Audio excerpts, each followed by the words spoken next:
Hello friend. तो आज आए हैं हम। तो मैं आज आपको बताने आया हूँ, कुछ बच्चों का सवाल रहता है कि सर मैथ से संबंधित कुछ चीज़ें बताइए कि सर मैथ की तैयारी हम कैसे करें यूपी पुलिस में।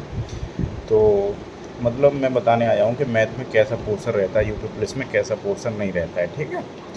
तो मैं बता दूं आपको, मैथ में कोई ज़्यादा खास लेवल नहीं रहता। जैसे एसएससी सीजीएल वगैरह और आपने सीएचएसएल वगैरह एमटीएस वगैरह देखा होगा, इतना खास मतलब जैसे मैथ का लेवल उसमें अधिक रहता है, ऐसा इसमें नहीं रहता, ठीक है।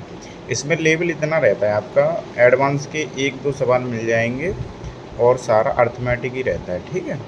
तो इतना परेशान होने की ज़रूरत नहीं है। इसमें आपके मैथ के क्वेश्चन समथिंग 38 क्वेश्चन आएंगे, ठीक है, यूपी पुलिस वाली में। तो 38 क्वेश्चन में आपके 25 क्वेश्चन मैथ के आएंगे और समथिंग 13 क्वेश्चन आपके रीजनिंग में आएंगे, ठीक है। रीजनिंग के क्वेश्चन आएंगे इसी में, मैथ में ही, ठीक है। तो इसी लेके आप ज़्यादा परेशान ना हो, ठीक है। तो ज़्यादा कोई हार्ड लेवल का मैथ नहीं आता इसमें।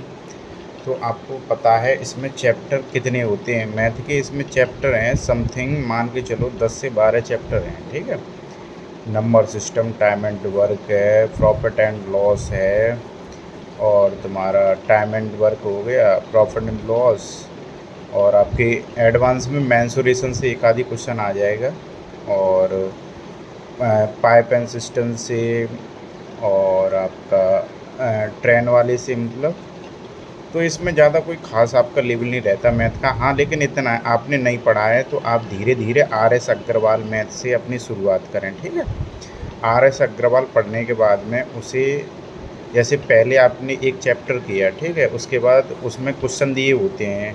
मतलब पहले आप चैप्टर कंप्लीट करोगे तो उसमें मतलब अच्छे अच्छे क्वेश्चन दिए होते हैं पीछे, जो प्रीवियस ईयर क्वेश्चन जो आए हुए होते हैं अच्छे अच्छे एग्जामों में, या उसमें यूपी पुलिस में भी आए हुए होते हैं, वो भी दिए होते हैं उसमें। तो उस चीज़ की आप प्रैक्टिस करते रहना, ठीक है। धीरे धीरे धीरे आप जब इसे कर लोगे कंप्लीट, इसके बाद में जैसे आपने सारे चैप्टर कर लिए जो इम्पोर्टेंट हैं इसमें, ठीक है। तो उसे करने के बाद में आप प्रैक्टिस सेट वगैरह से कीजिए। जैसे मैंने आपको बताया था, संडे को आप एक प्रैक्टिस सेट रखिए, ठीक है, 150 क्वेश्चन का। तो उसमें मैथ आता ही आपका 37 से 38 क्वेश्चन आएंगे मैथ के। तो उससे आप प्रैक्टिस सेट लगाइए, ठीक है। प्रैक्टिस सेट में देखिए हमारा, अगर आपका ये टॉपिक कंप्लीट हो गया है तो इसमें से ये क्वेश्चन छूट रहा है कि सही हो रहा है, ये चीज़ देखिए। अगर कंप्लीट अभी नहीं हुआ है टॉपिक और हमारे प्रैक्टिस सेट में है, तो अभी हम कंप्लीट करेंगे, उसके बाद देखेंगे, ठीक है। तो ये सब चीज़ देखना मैथ के लिए। और दूसरी बात मैं ये बता रहा हूँ, आपका जैसे ही मैथ का सिलेबस कंप्लीट हो जाता है उसके बाद आप मैथ के स्पेशल प्रैक्टिस सेट लगाना, ठीक है।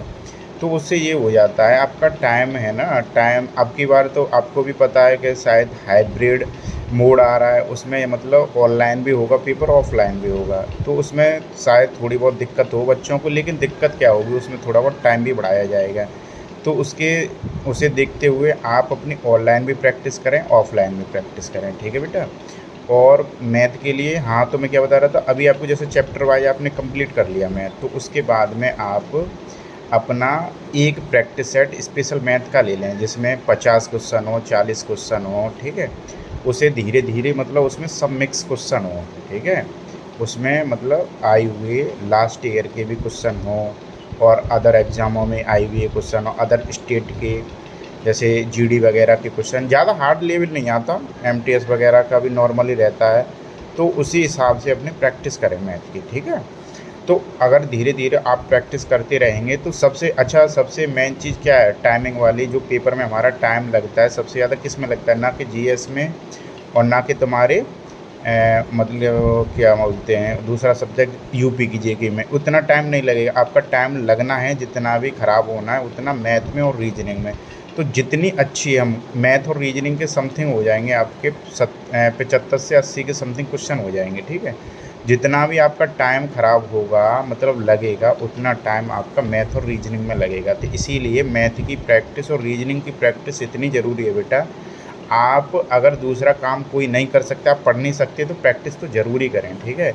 चाहे एक बार को आप मतलब मैथ का, मतलब जीएस का अगर नहीं पढ़ पा रहे हो, या फिर मतलब आप किसी और मतलब जीके से संबंधित कुछ चीज़ें नहीं पढ़ पा रहे हो, तो आप मैथ में इतनी अच्छी प्रैक्टिस बना लो बेटा मैथ में और रीजनिंग में। आप कोशिश करो 78 में से हमारे 75 क्वेश्चन सही हों, ठीक है, अगर आपको सिलेक्शन पाना है तो, ठीक है। और सिलेक्शन बेटा आपके मैथ और रीजनिंग ही दिलाएंगे जो बच्चा 78 में से 75 करके आएगा, ठीक है।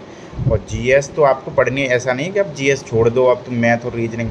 अच्छा ये क्या मतलब होता है कि जैसे कुछ बच्चे को मैथ अच्छा होता है और रीजनिंग अच्छी होती है तो उसी में लगे रहते हैं, नहीं बेटा ये गलती मत करना।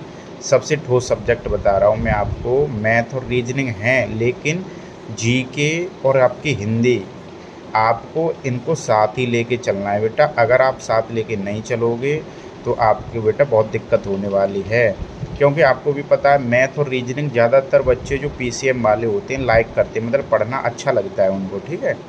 और उसके बाद में जो जीएस से संबंधित जैसे पोर्शन होता है बच्चे उसे पढ़ना पसंद नहीं करते क्योंकि थोड़ा बोरिंग हो जाता है। तो आप ऐसा मत करना, मैं बता रहा हूँ आपको अपने हिसाब से छोटे भाई की तरह समझ के, ठीक है, चाहे कुछ भी समझ लेना। तो मैं आपको बता रहा हूँ जीएस और हिंदी आपको बेटा साथ लेके चलनी है 110%, ठीक है।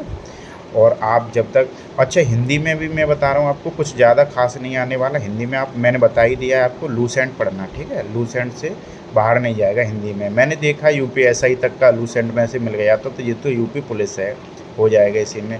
और जीएस के लिए तो आप वो पढ़ ही रहे होंगे, क्या बोलते हैं, लूसेंट वगैरह पढ़ ही रहे होंगे, उसे देखते रहना, ठीक है। हाँ तो हम मैथ मैथ मेन टॉपिक है बेटा इसमें, मैथ और आपका क्या बोलते हैं रीजनिंग। तो मैथ के लिए बस कुछ नहीं, ज़्यादा परेशान मत होना, मैं बता रहा हूँ आपको, इतने आराम से तुम कर जाओगे।